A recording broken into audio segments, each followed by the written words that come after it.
Good morning सर्वांना. आज आपण भरलेलं वांगं बनवूयात. धने, फूल, खोबरं, लाल मिरची, फुटाणे हे सर्व भाजून घ्यायचं आहे.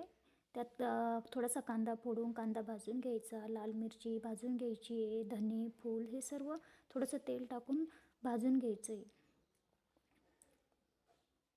मस्त अशी खमंग भाजी होती आहे. खोबरं मस्त लाल होईपर्यंत भाजायचं आहे. हे सर्व भाजून त्यात कांदा भाजला आहे मी, तो कांदा पण त्यात थोडंसं परतून घ्यायचा आहे. मस्त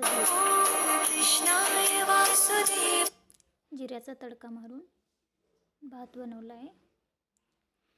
वांग्याची भाजी, भरलेल्या वांग्याच्या भाजीसोबत बाजरीची भाकर, भात हे असलं ना तर खूप मस्त लागतं. थंडीच्या दिवसात बाजरीची भाकर तर खूपच छान.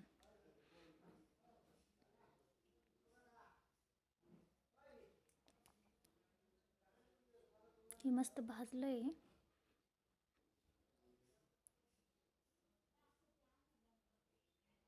असा मसालाही थोडा काळा काळा दिसला पाहिजे म्हणजे छान. आता हा सगळं मसाला त्यात थोडंसं लसूण टाकायचं आहे, म्हणजे तिखट काढतानाही टाकायचं आहे, फोडणीलाही लसूण टाकायचं आहे. याला मस्त वाटण करून घ्यायचं आहे. आता याला तेल, जिरं, मोहरी, लसूण अशी फोडणी करायची मस्त.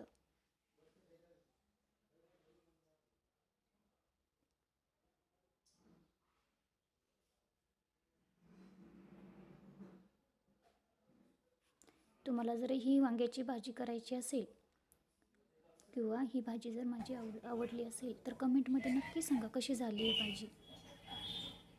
तुम्ही असं भरलेलं वांगे करता का? तुम्ही कसं करता हे कमेंटमध्ये मला नक्की सांगा. लाईक आणि सबस्क्राईब करा. अशी भाजीला उकळी आली की त्यात वांगे सोडायचे, कोथिंबीर टाकायची, मस्त अशा पोळ्या. मी तर बाजरीची भाकर नाही बनवली, पण वांग्याच्या भाजीसोबत बाजरीची भाकर खूप छान लागते.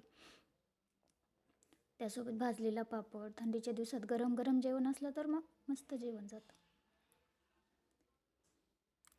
गरम गरम पोळी, थोडं पापड भाजून घेतला आहे. त्यासोबत तर ह्या दिवसात गाजर, थंडीच्या दिवसात मुळे हे जेवणासोबत सगळं असलं का मग तर जेवणाला मस्त. बघा हे झालं रेडी ताट, या जेवायला.